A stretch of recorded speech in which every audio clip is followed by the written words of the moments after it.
but a celebration of freedom, symbolizing an end as well as a beginning, signifying renewal as well as change.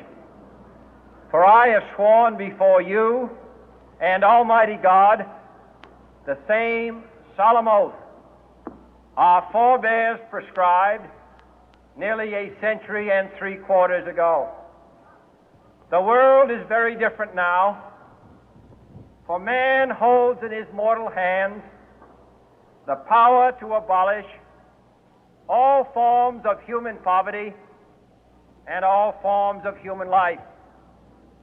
And yet the same revolutionary beliefs for which our forebears fought are still at issue around the globe.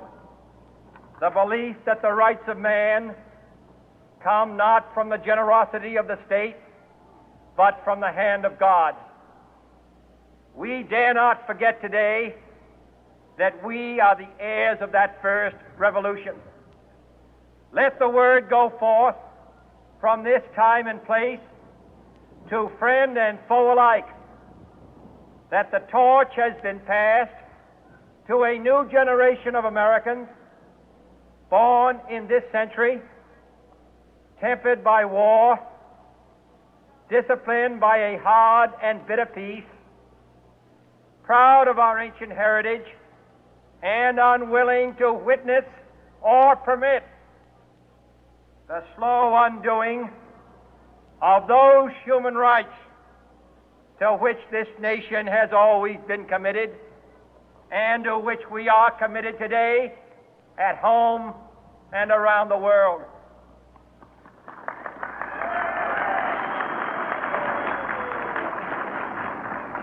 Let every nation know, whether it wishes us well or ill, that we shall pay any price, bear any burden, meet any hardship, support any friend, oppose any foe to assure the survival and the success of liberty.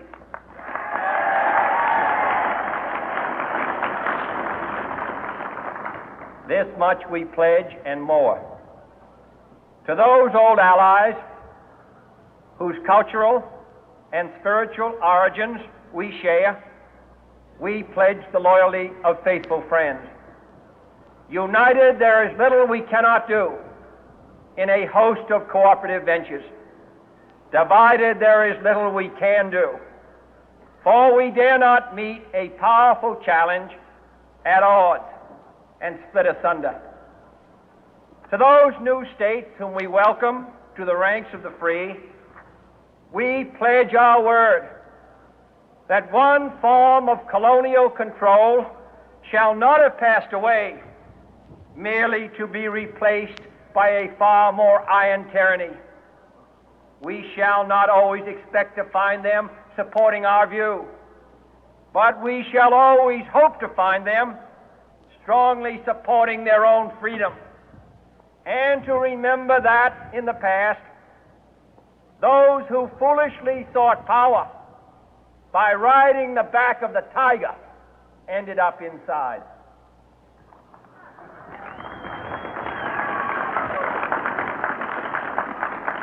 To those people in the huts and villages of half the globe struggling to break the bonds of mass misery, we pledge our best efforts to help them help themselves for whatever period is required, not because the communists may be doing it, not because we seek their votes, but because it is right. If a free society cannot help the many who are poor, it cannot save the few who are rich.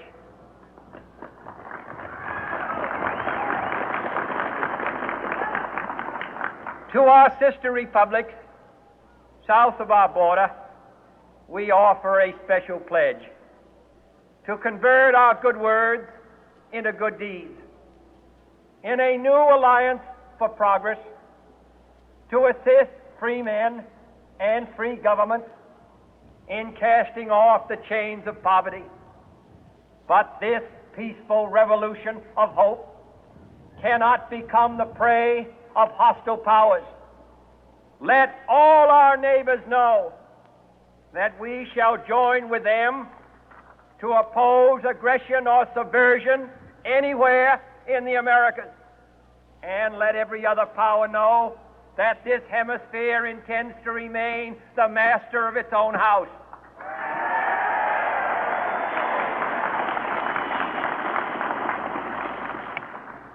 To that World Assembly of Sovereign States, the United Nations, our last best hope, in an age where the instruments of war have far outpaced the instruments of peace, we renew our pledge of support to prevent it from becoming merely a forum for invective, to strengthen its shield of the new and the weak, and to enlarge the area in which its writ may run.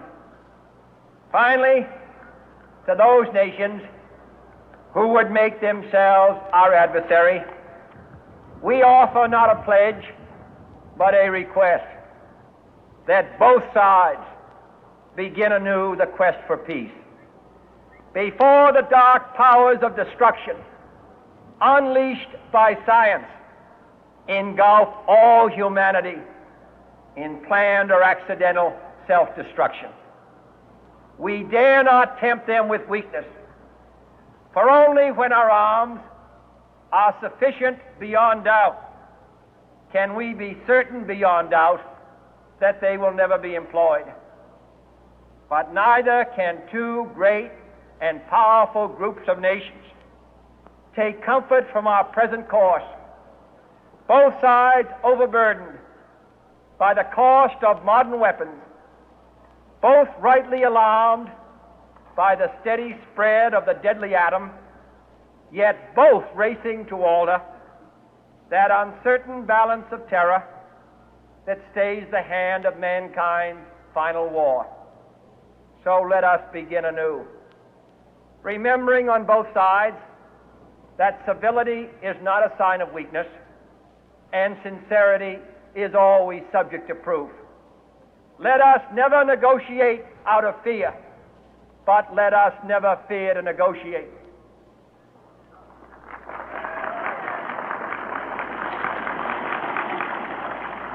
Let both sides explore what problems unite us, instead of belaboring those problems which divide us.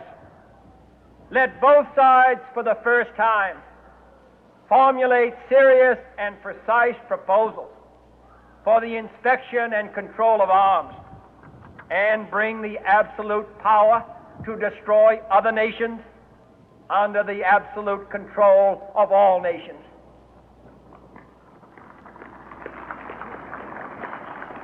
Let both sides seek to invoke the wonders of science instead of its terrors. Together, let us explore the stars, conquer the deserts, eradicate disease, tap the ocean depths, and encourage the arts and commerce. Let both sides unite to heed in all corners of the earth the command of Isaiah to undo the heavy burden and let the oppressed go free. And if a beachhead of cooperation may push back the jungle of suspicion, let both sides join in creating a new endeavor, not a new balance of power, but a new world of law, where the strong are just and the weak secure and the peace preserved. All this will not be finished in the first 100 days, nor will it be finished in the first 1,000 days, nor in the life of this administration, nor even perhaps in our lifetime on this planet. But let us begin.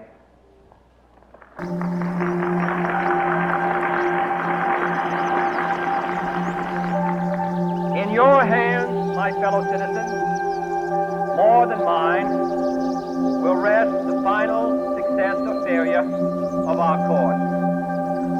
Since this country was founded, each generation of Americans has been summoned to give testimony to its national loyalty. The graves of young Americans who answered the call to service surround the globe. Now the trumpet summons us again, not as a call to bear arms, though arms we need, not as a call to battle, though in battle we are, but a call to bear the burden of a long twilight struggle, year in and year out, rejoicing in hope, patient in tribulation, a struggle against the common enemies of man, tyranny, poverty, disease, and war itself. Can we forge against these enemies a grand and global alliance, north and south, east and west, that can assure a more fruitful life for all mankind? Will you join in that historic effort?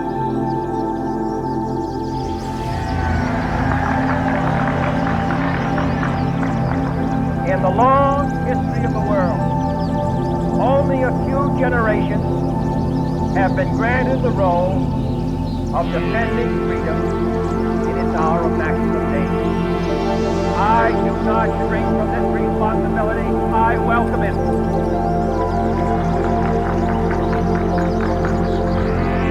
I do not believe that any of us would exchange places with any other people